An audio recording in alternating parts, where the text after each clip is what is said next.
The way that I kind of found 6th Street Community Center was because I used to work for a corporation that basically hired me to start a youth program at a third-party location.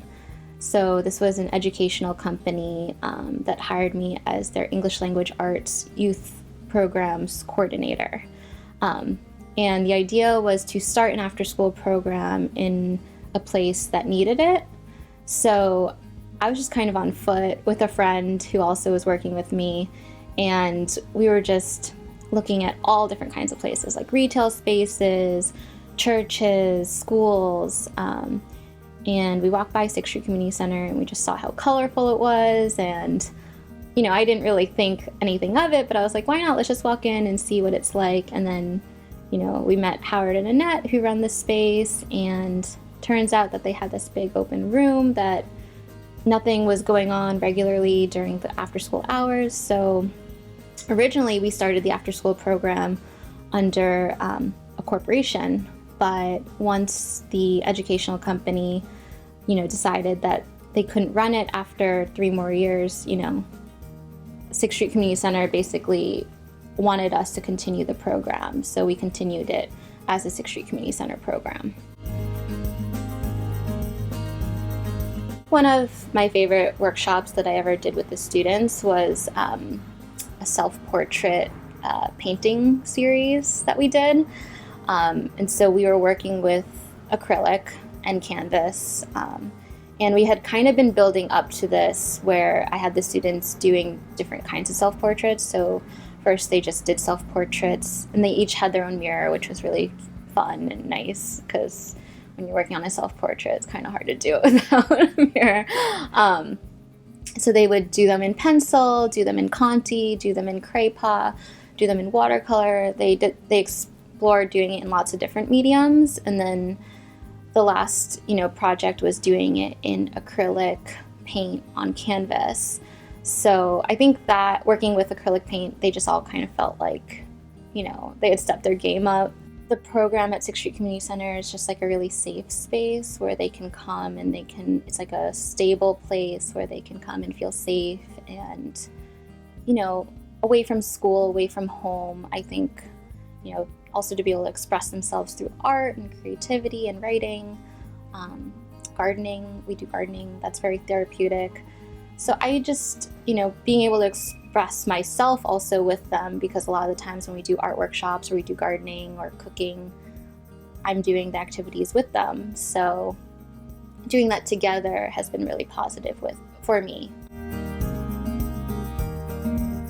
I would say that this work has made a pretty positive impact in the sense that I learn a lot from the kids, and whether it's something personal that they're sharing with me or just like a conflict that they're having with another student, I feel like I take away a lot.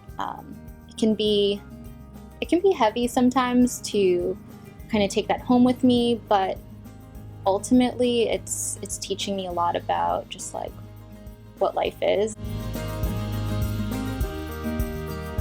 When I was 19, I did a semester at NYU, and I really didn't enjoy it. So I think the most rewarding risk was kind of taking a break from my undergraduate studies, like back when I was 19. And I kind of had this moment where I was like, why am I in school right now? Like, I'm not sure what I'm interested in, and I'm not sure what I want to be doing right now. So I took a year and a half off, maybe 2 years off, and just kind of was working and really exploring myself. And I think that was the most rewarding thing, because I ultimately, when I decided to go back to school and finish up my undergrad, I really knew what I wanted to go back for. And so I finished up, I transferred to Hunter for my undergrad, and I finished up in urban studies, which really, I was really interested in community work at that time, and kind of understanding the systematic issues that impact, New York City and cities as a whole. So that also led to my, when I finished my undergrad, I was really certain that I wanted to get my master's in urban planning. When I say it out loud, it doesn't really feel like a crazy risk, but it was kind of scary. Like, it's also when I moved into this place. So, I dropped out of school, got an apartment, and was just like working as a waitress. And then, I did some other jobs. Like, I worked at a electronic company, like helping them with their showroom. There weren't jobs that I was like, oh my God, I want to do this for the rest of my life. But it gave me the time and space to really reflect on like, what am I interested in? Like, how do I want to use my time? When teenagers are graduating from high school, they're like 17, 18, and they're expected to decide what college they want to go to, pick a career, and then, major in something that's going to lead to that career. And like, you're a child, you don't really know what you want. So I think taking time, exploring the real world, really getting to know like your built environment, how the world works is really important into deciding what you want to do or how you want to spend your time.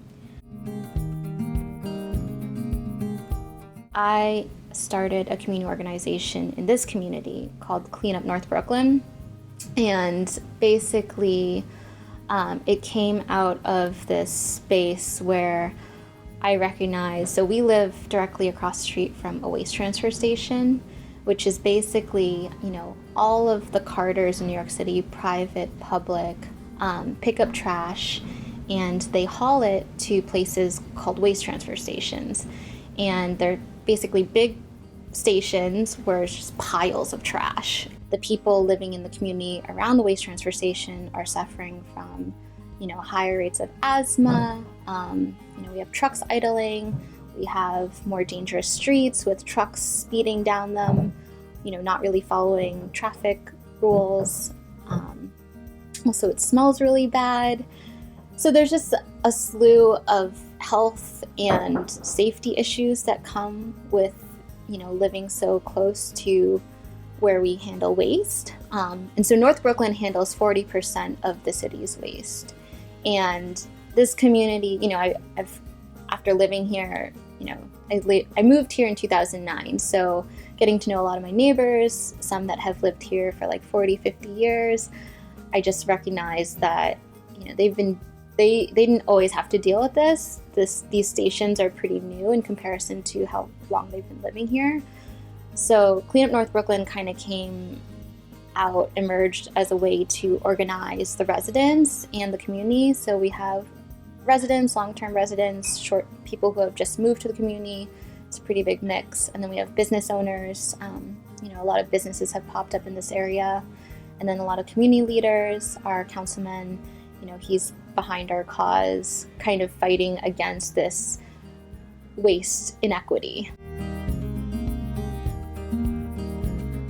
Having an amazing perspective, I would say, the first thing that comes to mind is just being able to find something positive or recognize like your positive growth from like a bad situation or bad experience or an unsavory moment, kind of finding like, what did I learn or what's something positive I could take away from that.